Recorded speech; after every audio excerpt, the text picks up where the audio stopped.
Hello and welcome to the Backroads, and welcome to an incredibly important video. The 944 that we've been working on for 2 years is finally roadworthy. So what are we going to be doing today? Well, first of all, apparently it's the apocalypse and there's no fuel available, so we're going to be hunting for fuel for the first part of the video, and then we're going to go out on a drive finally in the 944 after all this time. So I just want to say before we get into this, thank you to everyone who's been so supportive of us, especially with Project 944, all of you watching, all of you sharing, all of you liking and commenting. It really does mean the world, and for us to get to this point after so long is incredibly important. And of course, thank you to LUDEN Automotive for getting us to this point. And anyway, enough of that before I start getting all mushy. Let's go and drive it.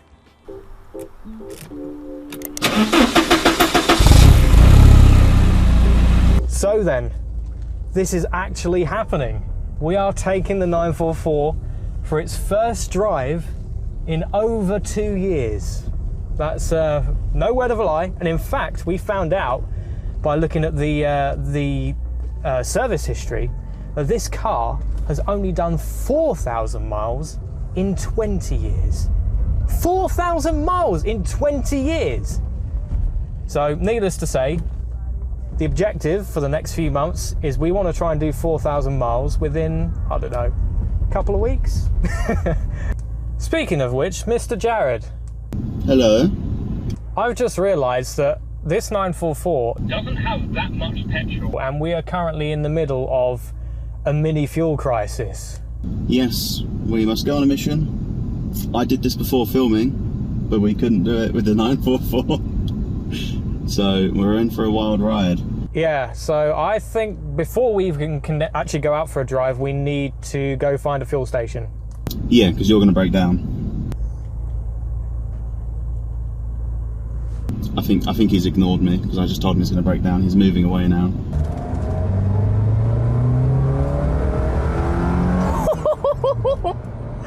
Oh, this thing is fantastic. Oh, it feels so good after so long. Actually finally driving this thing. I'm a car behind you, but I can smell you very well. Well, I'm very glad that you can smell the car, because surely that means that all of the 2 years of not moving finally means all of it's burning off. It doesn't smell very nice. So while we're on our way to look for some petrol for the 944, I thought I'd share a little bit about how this journey began. So in 2019, I bought this car as a bit of a project off of a nice chap in the coast of England. Now, he unfortunately didn't have time to finish or restore the car.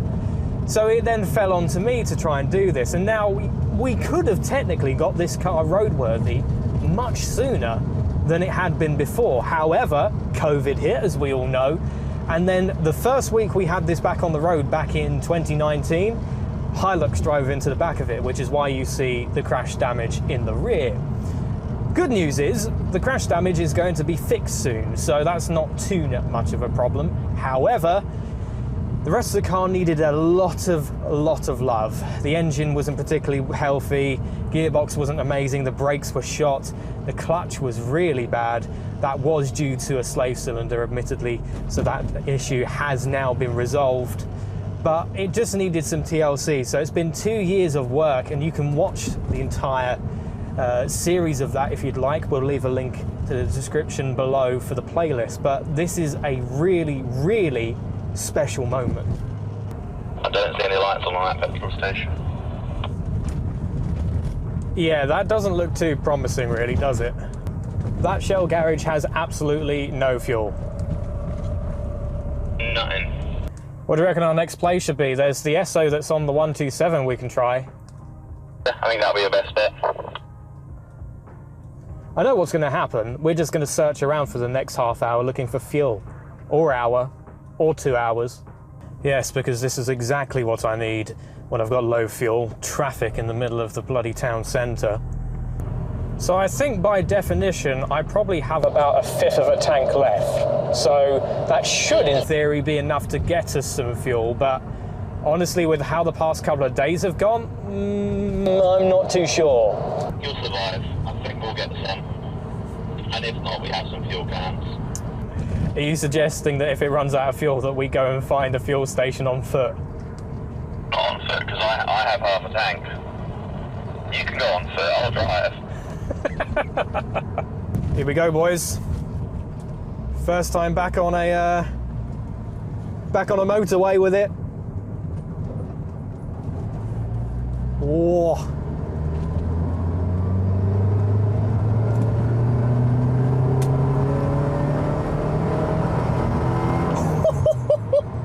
I mean, that's done absolutely no good for my fuel economy, but you know what? It made me smile. Incredibly, we're cruising now at 70 mile an hour, and it's only at 2.4k RPM. In fifth, bearing in mind, but that seems ludicrously good for a little 4-cylinder engine. Admittedly, it is 3 litre, so maybe that's why. Fuel station, 10 o'clock high. No fuel again. Where else can we go? We do also have Starbucks coming out.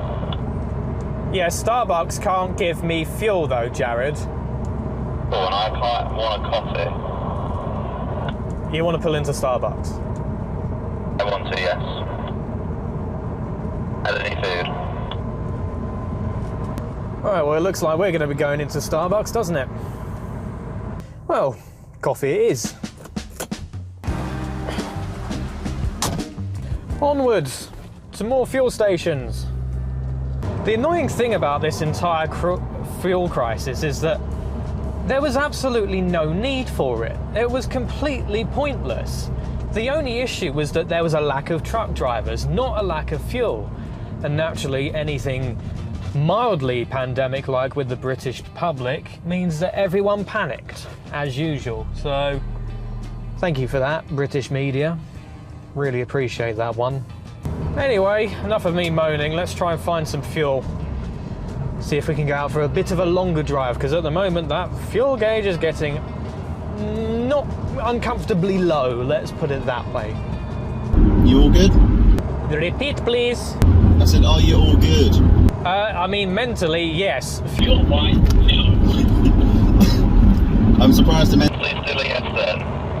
we are going to pass this Cheap fuel place on the way to Golf. if you wanted to try and stop it. Honestly, at this point, I will take anything I can get, but we'll have to have a look. Keep an eye on that Esso garage on the other side there. Well, people are filling up, I think, but... If the ones in the direction we're going aren't working, we can try and come back up this way. I suppose. I think that's probably one of the better options. Yeah, so we'll try Golf and Tesco, and then if not, we'll come back up this way, and at least then...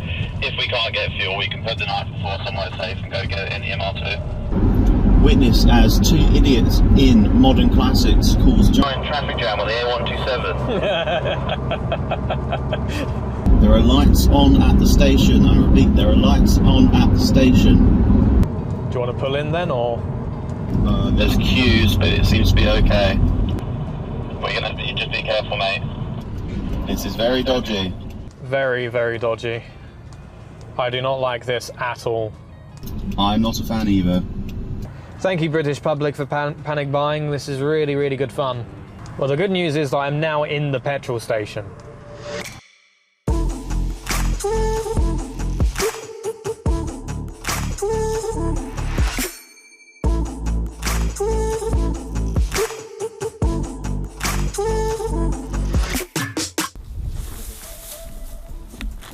Man with stick. Whoa. Darth Yared. Oh no, broke it! You broke the stick! No! Are you depressed? I broke my stick! You broke your Wait, stick. I have another one somewhere. It's okay, he's got plenty of sticks. But, ladies and gentlemen, they are out in the wild. The MR2 and the 944 are both now out on the road. Hello, yes? You're so stupid. What? Oh, that's going to be a Discord emote. But it's fantastic to finally have both of these cars now out and driving. So what's been your thoughts so far, apart from the fuel crisis? On the 944? Just in general, today, and the 944, I suppose. Fuel crisis stupid, but we covered that already in the beginning of the video. a good little drive out so far. 944 absolutely stinks to drive behind. Needs a lot of hard shakedowns to clear all that shit out of its system. Yeah, I completely agree. It's just because it's been sat for 2 years, so obviously there's dust everywhere, there's oil in places where there shouldn't be oil, so it all needs to be burnt off. So it's a bit stinky at the moment, but in the cabin, that sound deadening we did actually really supposedly, I'm told, it's very nice. We've got walkie-talkies now, so we can communicate our feelings whilst driving. Yeah, it's fantastic. Instead of sitting in silence. Well, actually, I now can't play my music because I have to record myself using a walkie-talkie. Exactly. Just But you depressing. see, that means that we're a quality automotive channel now. If we're using walkie-talkies while moving, clearly that means we are a premium service. We're professional whilst we use sticks for things. Yeah, exactly. So, at the moment, all well and good. All is going fantastic. MR2 performing great. 944 performing great. What would you say has been the main difference between the two so far? And you can't be biased because I know what you'll say. I don't know what to say really. I'm not sure because the problem is I want to say power because I know the 944 should be quicker, but with Liam's driving because he hasn't driven it for a while, we've not tested it. Because obviously I'm still getting. Yeah, exactly. He's still getting used to it, so we've not really had a proper pull of it. But it looks from my rearview mirror. You couldn't help but say that, could you? God damn it. As I was saying, with Liam in my rearview mirror, I can see that it seems planted. Its suspension setup looks really good because we've had some worries. Well, Liam's had some worries about the front end kind of skipping. We went on one of our favourite roads just on the way into this road where we do a lot of photography, etc., and hang out here. Technically, this is the road where TBR was formed. Not with me though, I wasn't here. You arrived late. Arrived very late. Yeah, we had issues with the front end kind of skipping, but the road we come in onto this road from is quite bumpy once you get towards the end of it, and it seemed to be looking all right. Because I was a bit worried that Liam was going to get bumped off the road into the bushes or something by it. So yeah, seems okay. So we'll try and push on and push harder and further and faster and stronger. Yeah, later. and I mean, obviously over time that is exactly what we'll do. This is not exactly going to be the last time this car is ever featured on the channel. You know, Project 944 and Project MR2 are both going to be getting some pretty substantial upgrades really soon. So, indeed, very substantial. Basically, the problem with the suspension, Luke from LUDEN Automotive also commented on it. We think it's just that the dampers are set on their hardest setting because this originally, back in 2004, was going to be a track car. So it's got the M030 option Coney dampers on it, but they're set to their hardest setting right now, so that's the issue. So Liam, what are your thoughts then, after interrogating me? Very excited. There's a little bit of emotional kind of feelings there as well, because obviously we've been working on this car for 2 years. 1 year properly, but it's been at Luke's for 2 years and not been driven for 2 years. So for it to even move is really, really... I'm trying to explain it without like getting super mushy, but this car to me was like the next chapter from when I lost the Escort in that crash. So finally having this back on the road now is... The emotions are that I finally, in a way, got my freedom back. I know I've had the BM, and the BM is a really good car, but there's something about a classic that it doesn't quite replicate. You know, it's great performing car, great driving car, but it's too perfect. It's too good. So having something like this that we've now got two very fun rear-wheel drive toys is quite special, I think. So all in all, things are going well. I think now that we've got the fuel sorted and we've arrived here, we'll give it a little bit of a shakedown. So we won't be pushing it too hard tonight or today's video, because we're still learning the car. We still need to work out what's gone wrong or what is going wrong, what still needs to be done. And obviously, because all the rubbers on the suspension and handling parts are all... They haven't moved in a while, so they need to, you know, break in again, let's call it that. We're not going to be, you know, sliding this thing around anywhere. We're not going to be trying to take corners too hard. We're just testing to make sure that all is working correctly. So, with that said, I think let's go for a little drive. Liam, it's discovery time. What have we found? We've just been stood here trying to get pictures and trying to figure out the camera a bit better. Can you just demonstrate? Don't stand and explain. Can we demonstrate what's happened, please? Okay. Get in the car. All right. We'll do that. Okay, so I'll run you through what the problem is whilst Liam's in the car. Here we are at the rear of the car. Okay, so it's developed a bit of a belt squeak, which is a pain. Yeah, it's the power steering pump, we think. I can just see his face. Yeah. Right. Yeah. Okay, yeah, indicator, right. So indicator's on. Yeah, we got this. And he turns off the car. Is the key out? Key is completely out. Key is completely out of the car. The lights are off. So that rear one is on still, on the right side. And so is this front indicator here. And so we have So what? and the position of the indicator, please. So what happens is to the right. is that if you turn the indicator off, or if you keep the indicator on and then you turn the car off, those lights come on.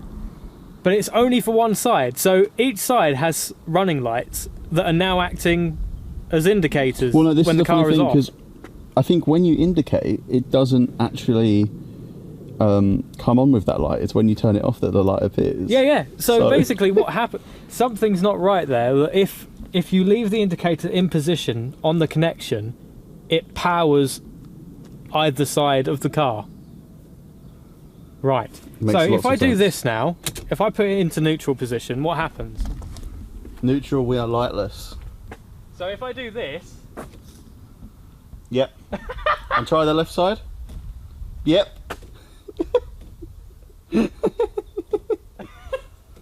Thanks, Paddy.